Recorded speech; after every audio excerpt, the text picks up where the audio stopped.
Hey folks, Jules Polonitsky at the Future of Privacy Forum. Happy Friday. Many of you hopefully saw our post letting you know that we are now 8 years old. We're very excited about that, but we really are still adolescents. We're growing quickly. 8 years ago when Chris Wolf, our founder, and I kicked FPF off, it was me full-time, Chris juggling FPF activities along with his busy practice. And some junior law students who worked with us. Today we've got about 12 full-time staff, a number of academics who spend a chunk of their time with us as senior fellows, a several million-dollar budget, increasingly many of the country's leading foundations who are supporting our activities, because at the end of the day, responsible practices as data is used to improve society is a whole lot of hard work, and getting that balance right so that we don't go the Orwellian path, but lean into the uses of data in ways that are valuable is critical. But I didn't come here to just applaud that, although thanks to Chris and our supporters and our advisory board and the academics and advocates who've engaged for really being part of us. The first thing, what I did want to talk about is the first thing we did when we launched was we proposed a privacy agenda for the new administration. It was 8 years ago, and the Obama administration had just come into office, and privacy was still kind of a novel thing for a presidential administration to be thinking about. Tech policy was on the radar screen, but the real challenging privacy issues were really starting to first become the source of debate at a national level. So I look back at the agenda we put out then. We called for 7 or 8 leading things that we thought the administration ought to do. And I thought I'd look back and take a look at some of them. And in particular, the reason I'm looking back now is we are getting ready to kick off a little project here proposing a privacy agenda for the new administration. And we're working with a number of our friends, our supporters, our colleagues, experts around the country. But love to hear from many of you, our friends here on Facebook as well. If you've got ideas or opinions, you can comment here or you can contact us directly through the site. Here was idea number 1. Appoint a chief privacy officer to promote fair information practices in the public and private sectors. So let's talk about the public sector first. I think this is an area where the Obama administration has really come through. With Mark Roman leading efforts at OMB, the role of the CPO at many of the agencies has been formalized. Now agencies are obligated to have a senior level official with privacy responsibility. The role now needs to be much more formal. Hopefully that means budget. OMB has really set a path.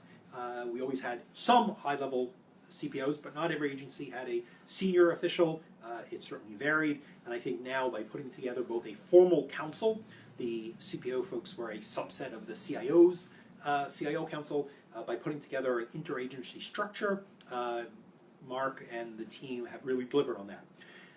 But what we also meant when we called for this, for many of you who do activity around the world, you see regulators showing up from countries, heads of agencies, government officials. If you're over in Europe, there can be 20, 30, 40 folks around the table. And the US is represented at all sorts of different levels by different people, and often really depending on who happens to be in place. Cam Carey as GC at Commerce really cared about privacy, really made it a priority. Some of the new senior team that's there as well, Ted Dean and Justin and many of the leaders have really helped make sure that Commerce is engaged. The State Department plays a role, the White House plays a role, Department of Justice plays a role, NTIA and Commerce plays a role.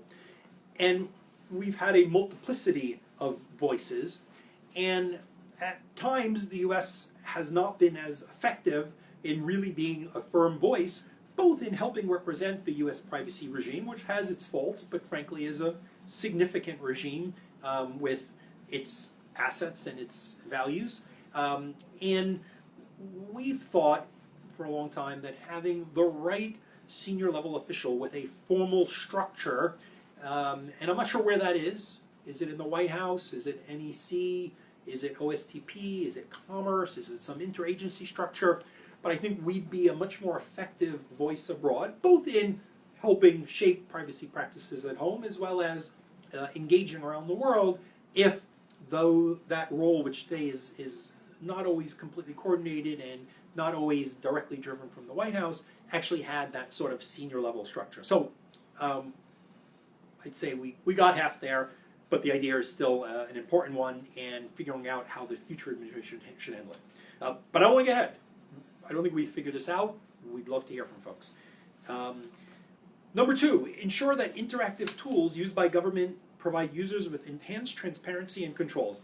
And here we were thinking about the very awkward cookie policy, which was in place from the early days when DoubleClick had been setting cookies on the website of the Office of National Drug Control Policy, the White House drug czar, and that created a bit of a flap, leading to a government policy that was very restrictive around the use of cookies and required very senior level approvals to use cookies. And here's what happened. Either nobody realized, and then people got audited and Geo would ding you for using cookies without permission, or somebody was doing a basic project and wanted some metrics and accountability to understand whether the site was performing well, and realized they needed a senior level approval, and the idea of running an approval for cookies up the chain when people were working on major budget questions and major policy questions stymied those projects. So Cass Sunstein, to his credit, during his days at OMB, helped set in place a process which updated and put a much more reasonable privacy and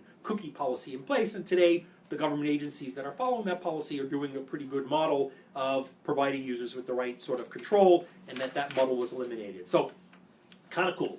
The third piece was establish a standard definition of personal information.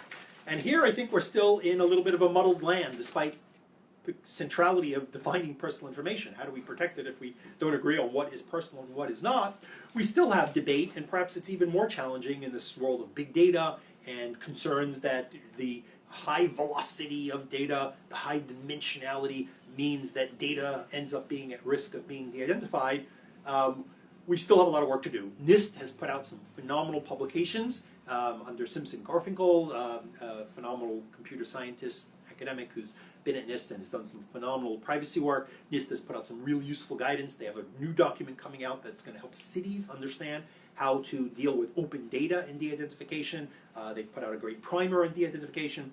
The FCC is struggling right now with how it should define personal information and carve out de-identified information as it goes through its process. A lot of high stakes there, a lot of people looking at that and how they handle and define that, hopefully in a way that's in sync with the way other agencies are defining it, could really be critical. The FTC has been more clear about their view about data that is linkable to a device. Jessica Rich has put out a speech and a follow-up blog post, and the agency has been very clear that they have an idea of how they like to define it. The GDPR in Europe gives us definitions. So we clearly don't yet have a standard definition, but we clearly have some very important guidance coming from the FCC, the FTC having clarified and made clear its position, and NIST really, I think, playing a useful role here. We talked about increasing technology and research support for the FTC. I say the FTC has done a phenomenal job at building an internal set of resources, not only bringing in some great chief technologists. Lori Craner today is really doing phenomenal work there. Steve Bellavin, others who have handled the role in the past. And the entire division that has been built that's been doing tech support. The Inmobi case shows that the FTC really has some tech chops and is able to do some real forensic work on its own. That group has a wide range of tools. So we certainly see tech support. What about research support? I think that's still an open area. The chairwoman has now helped put on a Privacy Con conference pulling together researchers. Last year's was quite interesting. Industry critics thought perhaps a bit one-sided, and that all the research seemed to say all things were terrible. I think people are hoping there'll be a little more debate and balance. Certainly there's plenty of terrible, but there's also plenty of exciting stuff going on. It'd be nice to see some of the examples where people think there is progress. I hope they'll do that. And I know that the agency is looking to do more with researchers and funders, so we're getting somewhere on that. I'm not going to go through each one of them. We'll make sure we post a link to this, but I invite those who would like to provide some ideas for a privacy agenda for the future administration. To help us do so, we'll be doing some consultations, and we hope that we can put together a document that can be provided to the new administration. I don't know what the Trump administration's privacy agenda is. If anyone does, please post it here. I do refer you to the Clinton administration's tech and innovation agenda, which has a good section on privacy. A lot of the focus there is fairness and non-discrimination. So I think we see already some early sense of where that administration is likely to go. Folks obviously are also aware that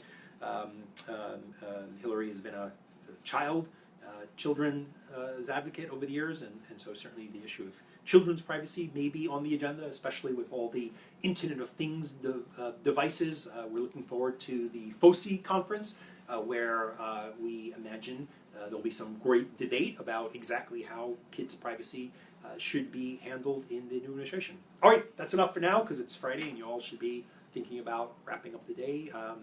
Happy 8th birthday, FPF. Thank you all.